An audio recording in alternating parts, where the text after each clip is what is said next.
Okay, so think about this for a second. That thing right at your fingertips, the thing you use every single day to text, to email, to work, your keyboard. Today, we're diving into the really strange story of how it came to be. I mean, we've all thought about it, right? Why on earth isn't it just an ABC order? It seems like the most logical thing in the world.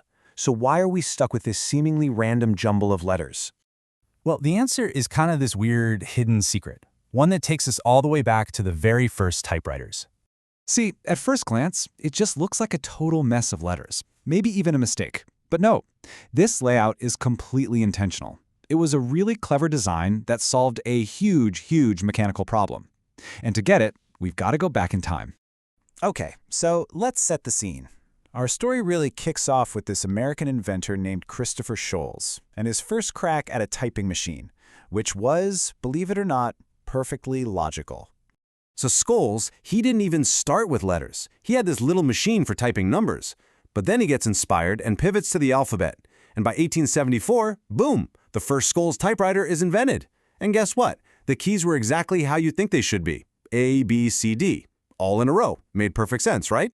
So, to really put his new invention through its paces, Sholes gave it to the absolute fastest typist around at the time, telegraph operators. These were the pros, used to tapping out Morse code at incredible speeds. If anyone could test the limits of this thing, it was them. But, and this is a big but. That's right when a huge, totally unexpected problem showed up. That logical design just could not keep up with how fast people could actually type.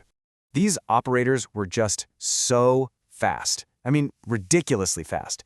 And the faster they typed on that nice, neat, alphabetical keyboard, well, the more the machine just broke down. Its little mechanical arms, the ones that swing up to strike the paper, would get all tangled up and jammed, especially when two keys right next to each other were hit one after another. Total gridlock. Yeah, the feedback from the operators was crystal clear. They said the ABC layout was actually kind of confusing when you're trying to go fast. But the real killer, the thing that just stopped everything, was the constant jamming. The machine just couldn't handle the speed. So Scholes had this aha moment. He realized the problem wasn't the people, it was the machine. The keyboard itself was the issue. He had to come up with a layout that was, and this is the crazy part, intentionally inefficient, but in a really smart way. And that's how we got the QWERT keyboard. QWERTY, the first 6 letters on the top row. The whole point, the only point, was to physically separate the letters we use together all the time, like T and H, just to stop those metal arms from crashing. I mean, just look at the difference. The ABC layout, super logical, looks great on paper, but it was a mechanical disaster. QWERTY, on the other hand, looks totally random, but it was actually this brilliant piece of engineering that fixed the jamming problem by spreading everything out. Okay, and here's a little bit of fun trivia for you. How wild is it that you can type the word typewriter using only the top row of keys? It's like a little Easter egg from its own history. Plus, the keyboard is super left-hand dominant, just another one of its little quirks. Okay, so let's recap. QWERT was a brilliant fix for a 150-year-old machine with jamming metal parts. So why are we still using it on our glass screen phones and our laptops, where jamming is literally impossible?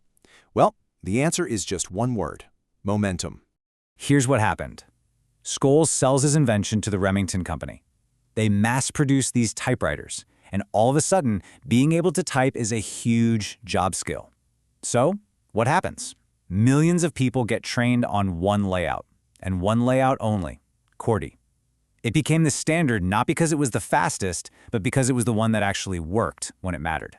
And people did try to build a better mousetrap. Other, more efficient layouts were invented. There's one called the Dvorak keyboard, for example, that was designed to be way less stressful on your hands by putting common letters on the home row. But honestly, it was just too late. Think about it. Everyone was already trained on QWERTY. The idea of relearning how to type from scratch, it was just too much of a hassle for most people in businesses.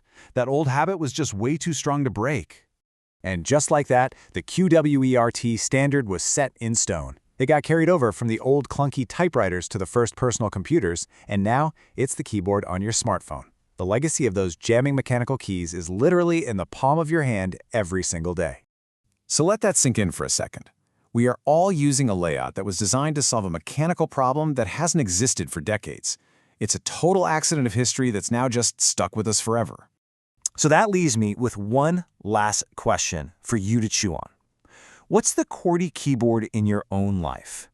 You know, what's that less than perfect solution you stick with, not because it's the best, but just because, well, it's what you've always done? Definitely something to think about. Thanks for diving into this with me.